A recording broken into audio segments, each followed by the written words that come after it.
Salam pemulihan. Gereja Sitri Pemulihan Kupang mempersembahkan Soul Care, renungan untuk memelihara jiwa kita di dalam firman Tuhan.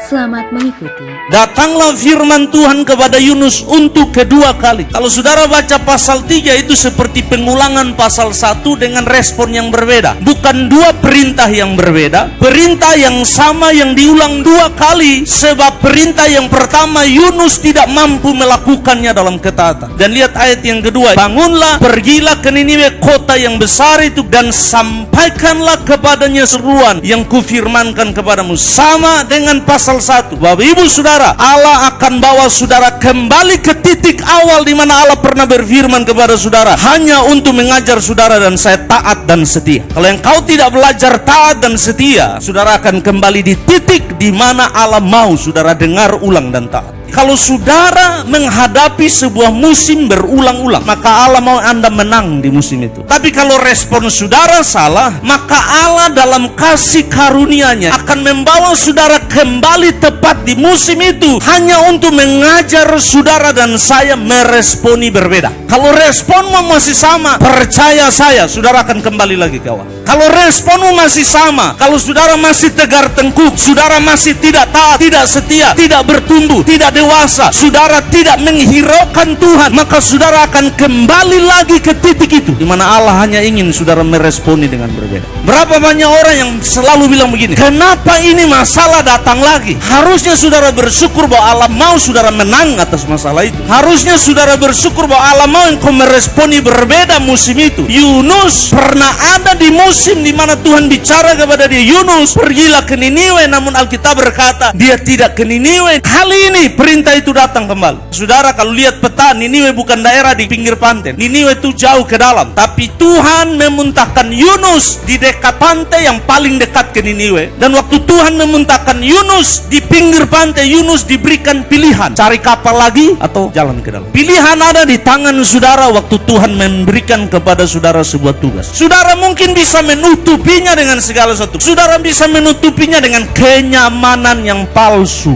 Saudara pikir kalau saya dapat satu fasilitas, motor baru, mobil baru, rumah baru, baju baru, lalu saudara mulai membenarkan tindakan saudara sebab saudara berpikir toh saya diberkati. Itu kenyamanan yang palsu. Sebab di dalam dosa orang bisa merasa nyaman, di dalam melawan Allah, di dalam tidak berjalan menurut yang Tuhan mau, orang bisa tenang. Kenapa? Orang menutupi hati nurani yang melawan Allah dengan kenyamanan palsu di sekeliling mereka. Yunus sudah belajar, kalau Tuhan bicara, saya dengar, saya lakukan. Hasilnya tidak perlu saya kontrol. Saudara kalau belajar, masalah dari Yunus tidak mau pergi, kenapa? Karena dia ingin mengontrol hasilnya. Tuhan tidak minta saudara kontrol hasilnya. Tuhan minta saudara dan saya taat dengar kepada dia. Kadang Tuhan meminta kita melakukan berulang kali apa yang tidak suka kita lakukan, hanya untuk mengajar kita taat dan setia. Saya percaya ada dari antara saudara yang engkau pernah mengalami musim yang berat karena pilihan yang saudara ambil. Saudara pernah membayar dengan sangat mahal sebab pilihan yang saudara ambil. Hari ini firman itu datang kembali kepada saudara. Dengar,